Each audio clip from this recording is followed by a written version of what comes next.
Ronaldo Nazario മൈതാനത്ത് വീണ് കിടക്കുന്നത് കണ്ട് സഹതാരങ്ങൾ പലരും തലയിൽ കൈവച്ചു. തൻ്റെ കാൽമുട്ടിൽ കയ്യമർത്തി അയാൾ നിലവിളിക്കുന്നുണ്ടായിരുന്നു. വർഷം 2000 ഏപ്രിൽ 12.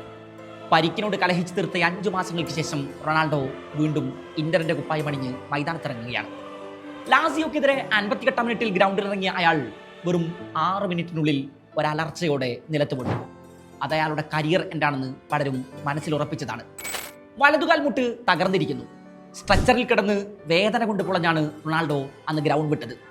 ദിവസങ്ങൾക്കകം ബ്രസീലിയൻ താരത്തിന്റെ ഫിസിയോതെറാപ്പിസ്റ്റ് നിൽട്ടൺ പെട്രോണിന്റെ പ്രസ്താവനയെത്തി. The worst injury I had ever seen in football. The phenomenon. ഇറ്റലിയിലെ കളിക്കമ്പക്കാരാണ് റൊണാൾഡോയെ ആദ്യം അങ്ങനെ വിളിച്ചത്. ഇന്ററിന്റെ കുപ്പായമണിഞ്ഞ് ഇറ്റാലിയൻ മൈതാനങ്ങളിൽ അയാൾ തീ പടർത്തുന്ന കാലമാണത്. എന്നാൽ പന്തിനെ റൊണാൾഡോ പിന്തുടർന്ന അതേ വേഗത്തിൽ ഇഞ്ചുറികളും അയാളെ വിടാതെ പിന്തുടർന്നു. ലാസിയോക്കെതിരായ ആ വീഴ്ച അയാളുടെ കരിയറിന് അടിവരയിടുമെന്ന് സകലരും വിധിയെഴുതിയതാണ്. ഫുട്ബോളിനെ കുറിച്ച് ഇനി മറന്നേക്കൂ, ഗോൾഫൊക്കെ കളിച്ച് കാലം കഴിക്കാം എന്നാണ് ബ്രസീലിയൻ താരം ചികിത്സിച്ചിരുന്ന ഡോക്ടർമാർ അയാളോട് അന്ന് പറഞ്ഞത്. വെറും 23 വയസ്സാണ് റൊണാൾഡോക്ക് അന്ന് പ്രായം. കരിയറിൽ ഇനിയും നീണ്ടു പരന്നു കിടക്കുന്നുണ്ട് വർഷങ്ങൾ. പക്ഷേ എല്ലാം പൊടുന്നനെ ഒരു നിമിഷത്തിൽ അവസാനിക്കുകയാണ്. 2 മേജർ ശസ്ത്രക്രിയകൾ.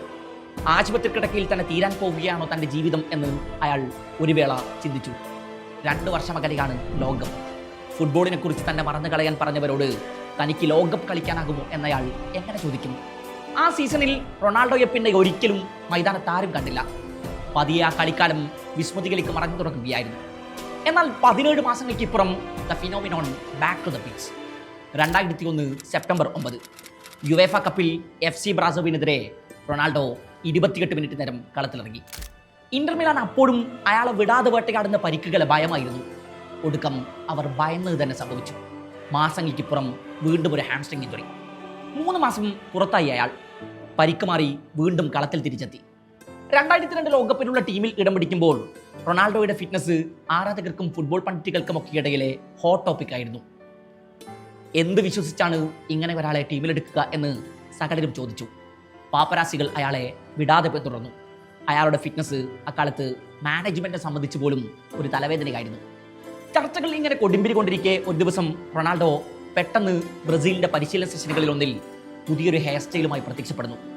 തലയിൽ ഒരല്പം മുടി അവശേഷിപ്പിച്ച ശേഷം ബാക്കിയെല്ലാം വടിച്ചു കളഞ്ഞിരിക്കുന്നു. ടീം അംഗങ്ങളൊക്കെ അയാളെ നോക്കി പൊട്ടിച്ചിരിച്ചു. അന്ന് ബ്രസീലിയൻ കോച്ചായിരുന്ന സ്കൊളാരി നിനക്ക് ഭ്രാന്തായോ എന്ന് റൊണാൾഡോയോട് ചോദിക്കുന്നുണ്ട്. തൻ്റെ പരിക്കിനെ ചുറ്റിപ്പറ്റി അന്തരീക്ഷത്തിൽ ഉയർന്ന ചർച്ചകൾ മുഴുവൻ വഴിതിരിക്കാനാണ് റൊണാൾഡോ അന്ന് അങ്ങനെ ചെയ്തത് എന്ന് പലരും പിന്നീടാണ് അറിയുന്നത്. ആ തന്ത്രം വിജയിക്കുകയും ചെയ്തു. പാപ്പരാസികൾ പിന്നെ അയാളുടെ തലക്ക് പിറകെ പോയി. ബ്രസീൽ 1994 ലോകകപ്പിൽ കിരീടമണിയുമ്പോൾ റൊണാൾഡോ അന്ന് ടീമിലുണ്ട്. 17 വയസ്സാണ് അയാൾക്കന്ന് പ്രായം. എന്നാൽ ടൂർണമെന്റിൽ ഒരൊറ്റ മത്സരത്തിൽ പോലും കളത്തിലിറങ്ങിയില്ല. Roberto Baggio, the man who died standing. കലാശപ്പൂരിൽ ബാജിയോ ആ പെനാൽറ്റി പാഴാക്കിയ ശേഷം ഗോൾ പോസ്റ്റിന് മുന്നിൽ പ്രതീക്ഷ കളിച്ചു നിന്നു. തങ്ങളുടെ 4ാം വിശ്വകിരീടത്തിൽ മുത്തമിട്ട ബ്രസീൽ ലോക ഫുട്ബോളിൽ അജയ്യരായി അവശേഷിച്ചു. 1998 ലോകകപ്പിലും കാനറികളുടെ പടയോട്ടം തന്നെയായിരുന്നു. സ്ക്വാഡ് ഡെപ്ത് നോക്കുമ്പോൾ അവരെ വീഴ്ത്താൻ പോകുന്ന എതിരാളികളെ ഞങ്ങൾ ഇപ്പോൾ ഈ മൈതാനങ്ങളിൽ കാണുന്നില്ലെന്ന് ഫുട്ബോൾ പണ്ഡിറ്റുകൾ പലരും ഒരേ സ്വരത്തിൽ പറയുന്ന കാലം. എന്നാൽ അന്ന് കാനറികളെയും കാത്ത് സിനദിൻ സിദാൻ സ്റ്റേഡെ ഫ്രാൻസിൽ നിൽപ്പുണ്ടായിരുന്നു. റൊണാൾഡോ സിദാൻ ബാറ്റിലിൽ അവസാനിച്ച രീതി സിദാന്റേതായിരുന്നു. കുടിയേറ്റക്കാരെ കുത്തി നിറച്ച ടീം ഞങ്ങൾക്ക് വേണ്ടെന്ന് ഫ്രാൻസിന്റെ തെരുവുകളിൽ ആക്രോശിച്ച് നടന്ന തീവ്ര വലതുപക്ഷക്കാരുടെ കരണം മുഖച്ചയാടി. സിദാനും പാട്രിക് വിയറയും മാർസൽ ഡിസൈലിയും ലോകകപ്പ് പരസ്പരം കൈമാറി. എന്നിട്ടും അന്ന് ആ ടൂർണമെന്റിന്റെ താരം ആരായിരുന്നുവെന്നോ? The one and only R9. 7 മത്സരങ്ങളിൽ നിന്ന് 4 ഗോളും 3 അസിസ്റ്റുമായി ഫൈനൽ വരെയുള്ള കാനറുകളുടെ കുതിപ്പിന് തേര് തെളിച്ച അയാൾക്ക് കാലിടറിപ്പോയത് ഒരൊറ്റ തവണ മാത്രമാണ്. അത് ഫൈനലിലായിപ്പോയി എന്ന് മാത്രം. 2002 തങ്ങളുടെ പ്രതീക്ഷകൾ മുഴുവൻ ദ ഫേമസ് ട്രയോ R3യുടെ ചുമലുകളിലാണ് ബ്രസീൽ ഏൽപ്പിച്ചത്. Ronaldo, Rivaldo, Ronaldinho. അതിൽ റൊണാൾഡോയുടെ ഫിറ്റ്നസ് ആകട്ടെ ഒരു ചോദ്യചിഹ്നമാണ് താനും. തുർക്കിക്കെതിരെയായിരുന്നു ടൂർണമെന്റിൽ ബ്രസീലിന്റെ ആദ്യ പോര്. 2-1 ബ്രസീൽ ജയിച്ച ആ പോരിൽ R9 വലകുടുക്കി. 2ാം മത്സരം ചൈനയ്ക്കെതിരെയായിരുന്നു. ബ്രസീൽ എതിരില്ലാത്ത 4 ഗോളിന് ജയിച്ച ആ മത്സരത്തിൽ അയാൾ വീണ്ടും ലക്ഷ്യം കണ്ടു. ഗ്രൂപ്പ് സ്റ്റേജിലെ അവസാന മത്സരത്തിൽ ബ്രസീൽ കോസ്റ്ററിക്കയെ 2-5 ഗോളുകൾക്ക് പരാജയപ്പെടുത്തി. റൊണാൾഡോ ഇരട്ട ഗോളുകളുമായി അന്ന് കളം നിറഞ്ഞു. തൻ്റെ കരിയറിനെ തന്നെ തീർത്ത് കളയുമായിരുന്ന പരിക്കിൻ്റെ ദുർഭൂതം.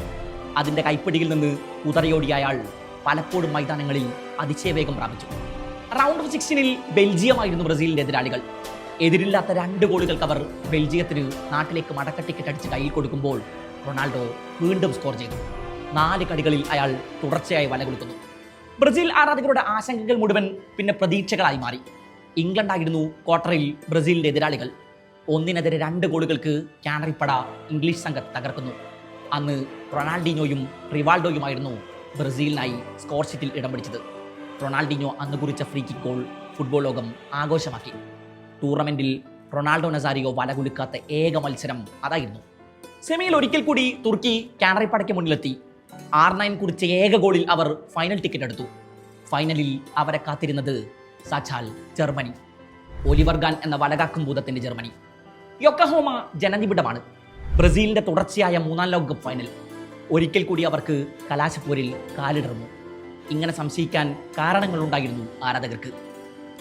ബ്രസീലിനെ പോലെ തന്നെ ടൂർണമെന്റിൽ ഒരു പരാജയം പോലും അറിയാതെയായിരുന്നു ജർമ്മനിയുടെ കുതിപ്പ്. അതിനുമപ്പുറം ഫൈനൽ വരെ അവരാകെ വഴങ്ങിയത് ഒരൊറ്റ ഗോളാണ്. നോക്കൌട്ട് സ്റ്റേജിൽ ജർമ്മൻ വല കുടിക്കാൻ എതിരാളികൾക്കാർക്കുമായില്ല. ഒലിവർ ഗാൻ എന്ന മനുഷ്യന്റെ നിശ്ചയദാർഢ്യത്തിന് മുന്നിൽ പലരുടെയും ലോകകപ്പ് മോഹങ്ങൾ പാതി വഴിയിൽ വീണടഞ്ഞു. 2002 ജൂൺ 30 യൊക്കഹാമ ഇന്റർനാഷണൽ സ്റ്റേഡിയത്തിലെ അറ്റൻഡൻസ് അന്ന് 70,000 ഗോൾ രഹിതമായി അവസാനിച്ച ആദ്യ പകുതിക്ക് ശേഷം 68 മിനിറ്റിൽ ബ്രസീൽ ആ ഡെഡ് ലോക്ക് പൊളിച്ചു. The phenomenon again. ഒലിവർ ഗാൻ ചിറകറ്റ് വീണു. അയാളുടെ കയ്യിൽ നിന്നൊരു പന്ത് വഴുതിപ്പോകുന്നത് ആ ടൂർണമെന്റിൽ ആദ്യമായി ആരാധകർ കണ്ടു. 12 മിനിറ്റുകൾക്കിപ്പുറം R9 ഒരിക്കൽ കൂടി ജർമ്മൻ വലയ്ക്കും വേദിച്ചു. ഒലിവർ ഗാൻ നിസ്സഹായനായിരുന്നു. ബ്രസീൽ തങ്ങളുടെ 5-ാം ലോക കിരീടത്തിലേക്കുള്ള സമയമെണ്ണി കാത്തിരുന്നു. ഒടുവിൽ ആ ഫൈനൽ വിസിലെത്തി.